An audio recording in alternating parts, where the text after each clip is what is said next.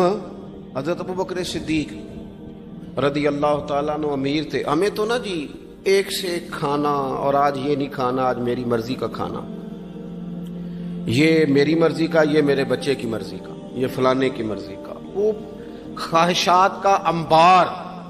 اور نفس بچے کی طرح ہوتا ہے، خواہش پوری کرو تو فوراً ہی دوسری بھی بتا دیتا ہے، دوسری پوری کرو تو تیسری کی بھی خبر دے دیتا ہے۔ ہم نا کیونکہ الجھ جاتے ہیں، پھر وہ الجھاؤ ہمیں باہر نہیں نکلنے دیتا۔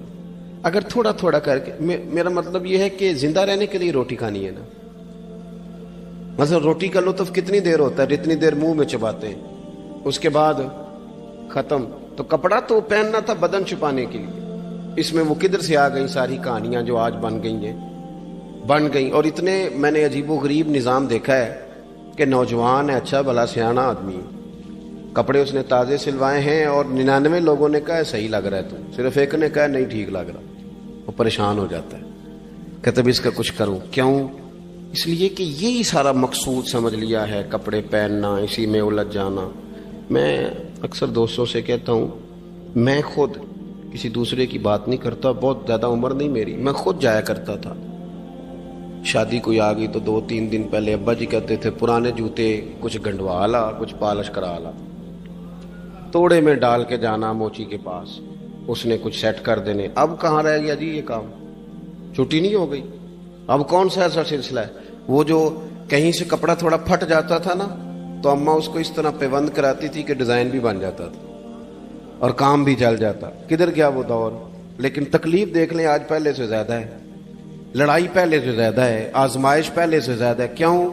جتنی بھی خواہشات آپ بڑھاتے جائیں گے نا، مقصد فوت ہوتا جائے گا۔ جتنی بھی مقصود سفر کرنا ہے، گاڑی دکھانا تو مقصود نہیں نا، لیکن ہمیں وہ والی گاڑی چاہیے کہ لوگ ایک دفعہ انگلی منہ میں ڈالیں کہ وہ اس گاڑی پہ بیٹھا ہوا ہے۔ ہم مقصد سے پیچھے ہٹیں گے جب پھر تکلیف میں آئیں گے، پھر آزمائش۔ زندگی میں ہم نے جو چیزیں مینج کی ہیں وہ ساری دوسروں کے لیے، ہمارے لیے کوئی شے بھی نہیں۔ ولیمے پہ گئے تاکہ برادری راضی ہو جائے، تعزیت کے لیے گئے تاکہ محلہ راضی ہو جائے، فلانا کام کیا تاکہ لوگ جو ہیں وہ میرے حق میں ہو جائیں۔ ساری زندگی دوسروں کے لیے جی کے گزار دی، اور آپ نے 99 نیکیاں کی، ایک خامی آئی تو لوگ تو وہ تھے جو پھر بگڑ گئے۔ بہتر نہیں بندہ رب کو ہی راضی کرے؟ واللہ ورسولہ احق ان یرضوہ، اللہ اور اس کے رسول کا زیادہ حق ہے کہ انہیں راضی کیا جائے، ان کا زیادہ حق۔ اپنی زندگی میں معاملات کو ترتیب دیں، ایک مخصوص ذہن بنائیں، اتنا سویرے قرآن شریف پڑھنا ہے، اتنا درود پاک، اور یہ راز ہو ہمارا اور ہمارے رب کا، یہ راز ہو، اتنی دیر مصلی پہ بیٹھنا ہے۔ میرے ایک دوست ہیں ڈاکٹر صاحب، میں بیٹھا تھا تو وہ ایک شخص کو کہہ رہے تھے تیرے دل میں کچھ باتیں ہیں، نکال دے تاکہ تیری ٹینشن ریلیز ہو جائے، تیری صحت ٹھیک ہو جائے گی۔ تو بندہ کہہ رہا تھا اچھا ٹھیک ہے ڈاکٹر صاحب۔ تو میں نے کہا کہ اگر آپ اجازت دیں تو ایک بات میں بھی کر لوں؟ نے کہا آپ بھی کر لیں۔ تو میں نے کہا ڈاکٹر صاحب کچھ دکھ بڑے ذاتی اور نجی ہوتے ہیں، بندہ کسی کے سامنے کہہ ہی نہیں سکتا، بڑے ذاتی قسم کے ہوتے ہیں وہ، آپ کسی کے سامنے جتنا مرضی کوئی قریبی ہو، وہ بندے کی اپنی اندر کی کچھ ایسی تکلیفیں ہوتی ہیں اندر کی، آزم گنڈاں دے وچ گنڈاں دس کیڑی کیڑی کھولا، بڑے مسئلے ہوتے ہیں، آپ کیسے بیان کر سکتے ہیں، سوال ہی نہیں پیدا ہوتا۔ تو کہنے لگا پیر صاحب حال تو ہوگا نا؟ میں نے کہا بالکل ہے، ہمیں ہمارے دین نے دعا سکھائی ہے، جو کسی سے نہیں کہہ سکتے وہ اپنے رب سے کہہ دو۔ اللہ کے حضور عرض کر دو، کشکول طلب دراز کر کے کہہ دو مالک یہاں پریشان ہوں، وہ بڑا کریم ہے، عطا بھی کرے گا اور پردہ پوشی بھی فرمائے گا۔ اپنے اللہ کے ساتھ اپنا تعلق مضبوط کریں، اپنی زندگی میں حسن اعمال کا پیدا کریں، اعمال کا، کہانیوں کا نہیں، باتوں کا نہیں، تصویروں کا نہیں،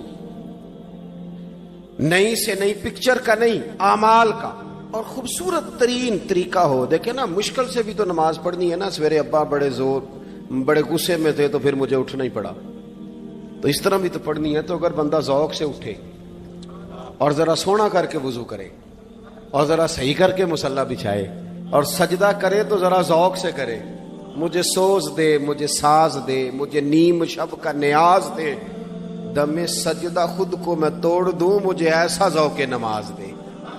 اس ذوق کے ساتھ آگے بڑھے۔ مقاصد جب بندہ سمجھ جاتا ہے نا، مقاصد، پھر اس کے لیے آسانی ہوتی ہے۔ میں نے عرض کیا تھا زیادہ باتیں نہیں کرنی، مقصود تو ایک پیغام دینا ہے۔ اب ہم نے جانے والوں کے لیے کیا کرنا ہے؟ ایک تو یہ کہ اپنا مقصد ٹھیک کرنا ہے کہ جو رخصت ہو گئے اپنے بزرگوں کو نہ یاد رکھیں، اصل کام ہے ان کو بول کے بتائیے۔ سال کے بعد ختم، بڑی اچھی بات ہے، سسماہی ششماہی سیماہی سب ٹھیک ہے، ان کو یاد رکھیں۔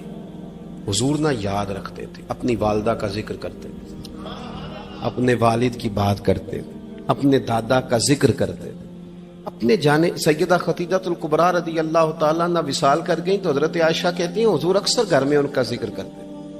اپنے بزرگوں کو یاد رکھیں، ان کا ذکر کریں، ان کو نا، والد کے لیے نا والد ہونا شرط ہے، پی ایچ ڈی ہونا شرط نہیں۔ والد کے لیے والد ہونا شرط ہے، مفتی ہونا شرط۔ والد ان پڑھ بھی ہو تو بچے کو سمجھانے کا سلیقہ سے اللہ اسے عطا کاری دیتا ہے۔ ماں بالکل ان پڑھ بھی ہو تو بچوں کو سمجھانے کا طریقہ اللہ اسے ان سے سیکھیں۔ میرے والدہ اور والدہ دونوں اپنا نام نہیں لکھ سکتے تھے، تو میں اپنے دوستوں سے کہتا ہوں مجھے کبھی موقع ملے تو میں کئی جلدوں میں کتاب لکھ سکتا ہوں اپنے ماں باپ، اس لیے کہ وہ جو ہمیں سکھا گئے، جو بتا گئے، وہ انہی کا خاصہ تھا۔ تو اپنے ایک تو جانے والوں کو یاد رکھیں، دوسرا ان کے لیے دعا کریں تو درد سے کریں، سونی کر کے کریں، صحیح کر کے کریں، اکیلے بیٹھ کے کریں۔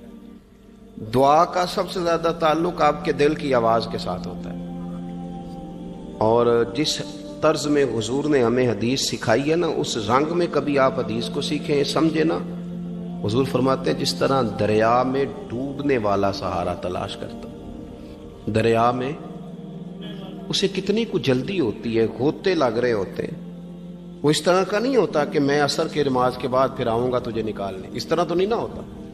دریا میں ڈوبنے والا جس طرح کشتی سہارا تلاش کرتا ہے، حضور فرماتے ہیں اس طرح قبر میں جانے والا دعاؤں کا انتظار کرتا ہے۔ آپ نے دیر کر دی دعا مانگنے میں، ختم دلانے میں دیر کر دی، کت صبح و شام ہمہ وقت دعا۔ ابھی آپ آیتیں سن رہے تھے سورہ ابراہیم کی، اللہ نے نماز میں رکھ دی، ربنا اغفر لی ولی وللمؤمنین یوم یقوم الحساب۔ ایک تو نے یاد رکھیں، خوب دعا کریں، اور دوسرا کوشش کریں کہ وہ جو نیکیاں کرتے تھے وہ نیکیاں بھی جاری رہیں، جن لوگوں سے ان کا اچھا تعلق تھا وہ تعلق بھی قائم رہے۔ یہ بھی کوشش کریں کہ ان کے لیے صدقات و خیرات کریں، اور قیمتی صدقہ دیں۔ قیمتی، میں بات ختم کرنے لگا ہوں، بس قیمتی صدقہ دیں، قیمتی۔ 15 تولے سونا گھر میں پڑا ہوتا ہے، قیمتی ہوتا ہے نا۔ کبھی کسی نے چوک میں بتایا کہ آج 15 تولے سونا میرے گھر میں پڑا ہے؟ بولو نا، لگتا ہے تو 10 چھڑنا ہے۔ اگر گھر میں 50 لاکھ روپے کیش پڑا ہو تو چوک میں گلی میں آ کے آپ بات کریں کہ گھر میں پیسے پڑے ہیں، کیوں؟ کہ وہ قیمتی ہیں، کوئی لے نہ لے۔ تو یہ جو 5000 مسجد دیکھ کے سارے محلے کو بتاتے ہو یہ بھی صدقہ تھا، یہ بڑا قیمتی چیز تھی، یہ بتانے والا نہیں تھا، یہ تو نیکی تو قیمتی تھی۔ قیمتی چیز جو ہوتی ہے وہ تو چھپائی جاتی ہے کہ بتائی جاتی ہے۔ یہ جو بیٹیاں ہیں نا اسلام کی، مائیں بہنیں، یہ قیمتی ہیں، اس لیے اسلام انہیں کہتا ہے تم گلیوں اور چوکوں میں آنے والی نہیں، قیمتی چیزیں گھر کے اندر رہا کرتی ہو، تم قیمتی چیزیں ہو، تمہارا وجود قیمتی ہے، تم کبھی ماں ہو، کبھی بیٹی ہو، کبھی بہن ہو، کبھی بیوی ہو، قیمتی ہو، اس لیے تمہیں اسلام کہتا ہے کہ گھر کے اندر رہو گی تو تمہاری قیمت رہے گی. کچھ چیزیں ایسی ہیں جو چوکوں میں گلیوں میں پھیل جائے تو ان کی قیمت نہیں رہتی. اس لیے تمہیں کہا جاتا ہے کہ گھر میں رہو. یہ جو تمہیں چوکوں میں لاتے ہیں یہ تمہیں بے وقت کرنا چاہتے ہیں, بے قیمت کرنا چاہتے ہیں. انسان تھوڑی دیر کے لیے, اگر تھوڑی دیر کے لیے غور کرے تو بڑے بڑے جانور انسان سے بڑے طاقتور ہیں, لیکن اللہ نے ان کی نکیل انسان کے ہاتھ میں تھما دی. اتنا بڑا جہاز ہے, ٹنوں وزن لے کے چل رہا ہے, انسان کے بس کی بات نہیں کہ وہ کئی لوگ لگ کے بھی اس کو اٹھا سکیں, لیکن اللہ نے اس کے قبضہ و اختیار میں کر دیا ہے. فرمایا هو الذی خلق لکم ما فی الارض جمیعا, زمین میں جو کچھ ہے سارا تیرے لیے بنایا ہے, آسمان میں جو ہے سارا تیرے لیے بنایا ہے. وما خلقت الجن والانس الا لیعبدون, فرمایا کل کائنات میں نے تیرے لیے بنائی ہے اور تجھے میں نے اپنی عبادت کے لیے پیدا فرمایا ہے. تو جنوں اور انسانوں کو اللہ نے اپنی عبادت کے لیے تخلیق فرمایا. مقصد زندگی, مقصد تخلیق, دنیا میں آنے کا مقصد اولی اور مقصد آخری اللہ کی عبادت, اللہ کی معرفت, اللہ کی طرف توجہ, اللہ کی طرف رجوع, یہی ایک مقصد تھا انسان کے آنے کا. اسی کو قرآن نے بیان کیا تھا. اپنے اپنے مقاصد, درود شریف پڑھنے والوں سے بلند صلاۃ و سلام علیک یا سید یا رسول اللہ. اپنے اپنے مقاصد, اپنے اپنے معاملات کو ہم نے ترتیب دے لیا ہے.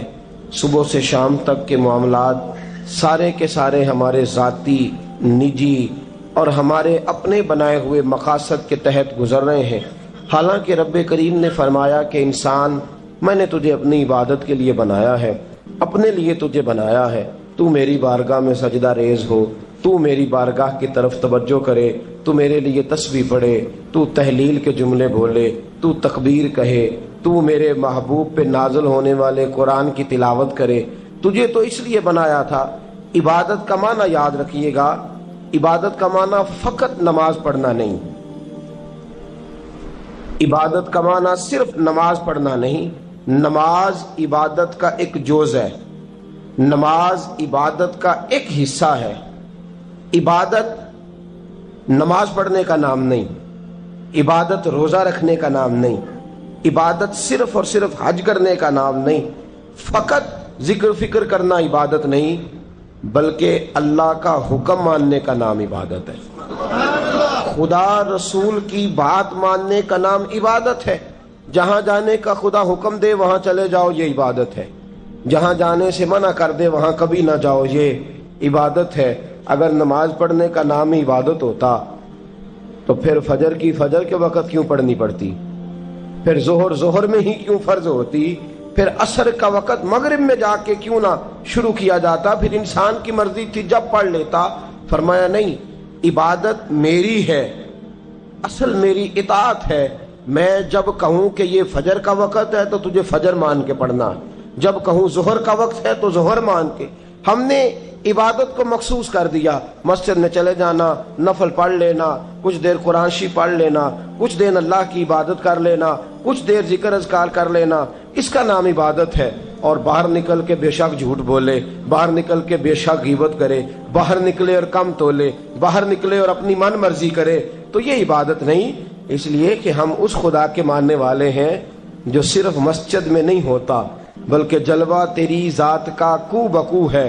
میں جدھر دیکھتا ہوں ادھر تو ہی تو ہے. ہمارا خدا صرف مسجد میں نہیں ہے, اللہ ہر جگہ ہے. جے میں تینوں اندر جانا پھر مقید جانا, جے میں تینوں باہر سمجھا اندر کون سمانا. اندر بھی تویں باہر بھی تویں وچ بلا کون نمانا. اصل بات یہ ہے کہ جب خدا ہر جگہ ہے تو اللہ تبارک و تعالیٰ کا حکم ہر جگہ ماننا ہے, ہر جگہ اطاعت کرنی ہے, ہر لحاظ سے. رب کی بات ماننے کا نام عبادت ہے. اللہ کی, اس کے رسول الپاک صلی اللہ علیہ وسلم کی بات ماننے کا نام, توجہ ہے آپ کی میری بات پہ, عبادت کا مفہوم سمجھیے گا, عبادت کا مفہوم سمجھیے گا. ہمارا وہ دین نہیں جو پنڈتوں جوگیوں راہبوں کا مذہب ہے کہ جنگلوں میں نکل جاؤ تسبیح لے لو, میں کھٹکتا ہوں دل عالم میں کانٹے کی طرح اور تو فقط اللہ اللہ اللہ.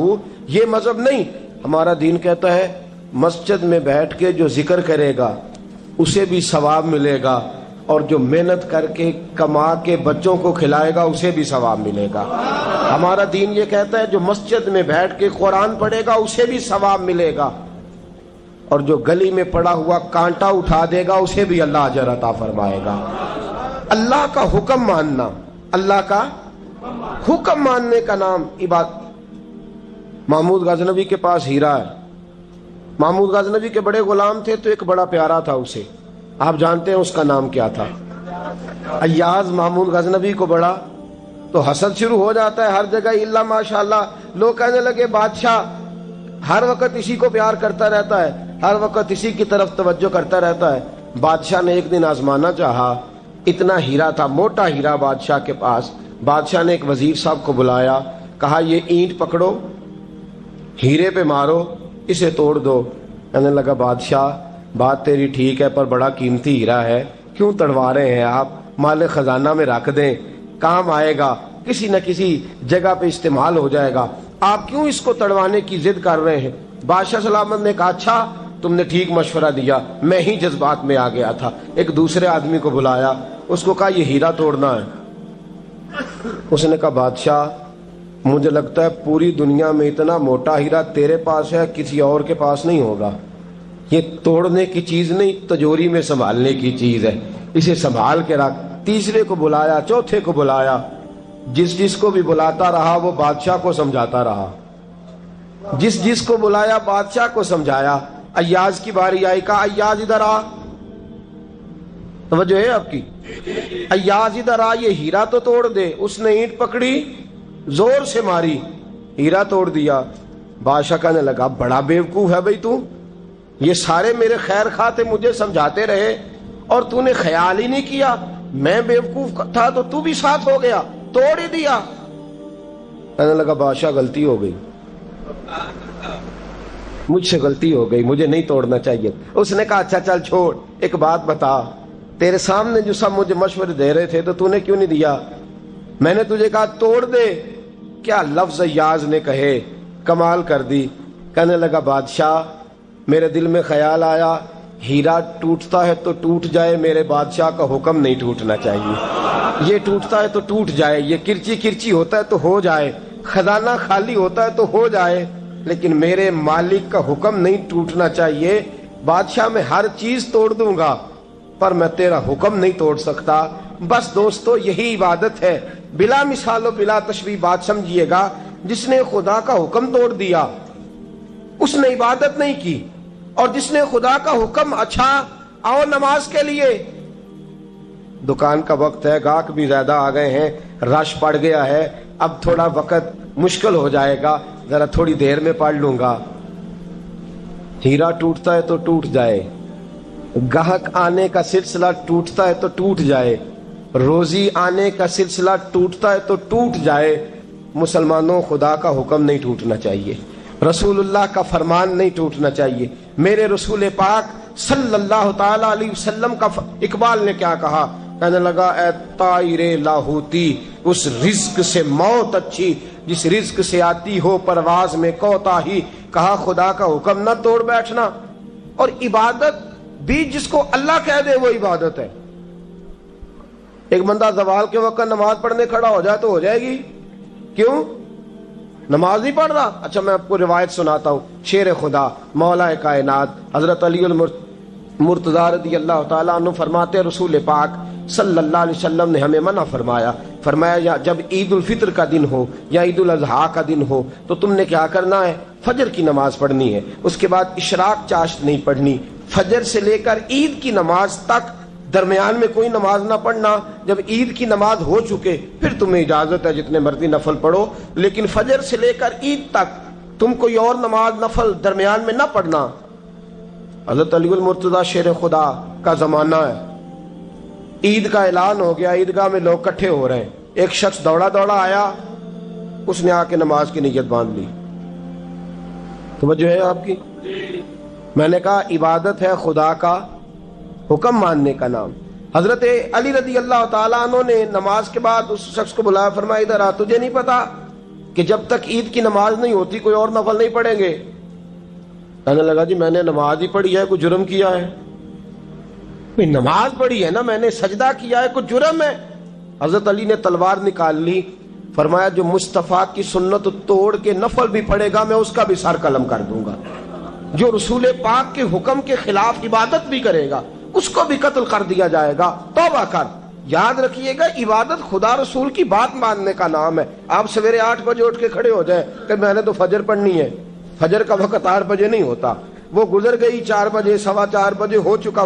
ایک شخص شام 7 بجے کھڑا ہو جائے، کہے جی میں تو ظہر کی نماز 7 بجے پڑھا کروں گا، یہ کیسے ممکن ہے؟ اس کا وقت تو 2 بجے کے راؤنڈ اباؤٹ ہے، تجھے اسی وقت ادا کرنی۔ یاد رکھیے گا عزیز ساتھیو، عبادت اللہ کا حکم ماننے کا نام ہے، لیکن عبادت کی بہت بڑی جو ایک رکن ہے، عبادت کا بہت بڑا جو ایک جز ہے وہ نماز پڑھنا، بہت بڑا جز۔ حضرت محمد بن ابی بکر حضرت صدیق اکبر کے صاحبزادے رضی اللہ تعالیٰ عنہ کیا فرماتے ہیں؟